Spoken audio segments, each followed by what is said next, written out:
வணக்கம் மக்களே, இன்னைக்கு நம்ம எங்கே போக போகிறோம்னா முருகனுடைய அறுபடை வீடுகளில் 5ஆம் வீடான திருத்தணி சுப்பிரமணிய சுவாமி திருக்கோயிலுக்கு தான் போக போகிறோம்.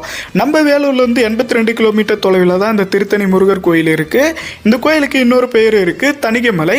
வருடம் முழுவதும் 365 நாட்கள் இருக்கிறது போலவே இந்த கோயிலுக்கு போகிறதுக்கான படிக்கட்டுகளை 365 படிக்கட்டுகளை அமைச்சிருக்காங்க. திருச்செந்தூரில் சூரனை வதம் செய்துவிட்டு இங்கு வந்து அமர்ந்து கோபம் தணிந்த தலமாகவும் வள்ளியை திருமணம் செய்த தலமாகவும் இந்த திருத்தணி விளங்குது. அது மட்டும் இல்லாமல் அசுரம் கூட சண்டை போட்டதுனால இங்க இருக்கிற மூலவரின் நெஞ்சில் பள்ளம் இருக்கிறதா சொல்லப்படுது. எல்லா கோயிலையும் நடக்கிற கந்த சஷ்டி திருவிழா இந்த கோயிலில் நடக்காதுன்னு சொல்றாங்க. எல்லா முருகர் கோயிலுமே மூலவர் மீது வேலு இருக்கும், ஆனால் இந்த கோயில் இருக்காதுன்னு சொல்றாங்க. அலங்காரம் பண்ண சொல்ல மட்டும்தான் வேலும் சேவல் கொடியும் வைக்கிறதா சொல்றாங்க. அதிகப்படியான பக்தர்கள் வரதுக்கான காரணம் இங்க இருக்கிற முருகர் கிட்ட என்ன வேண்டுதல் வைக்கிறோமோ அந்த வேண்டுதலை இங்க இருக்கிற முருகர் நல்லதாவே நடத்தி தராராம். இந்த கோயிலுக்கு கீழே இருக்கிற சரவண பொய்கை குளத்துல திருமணம் ஆகாதவங்க நீராடி காவடி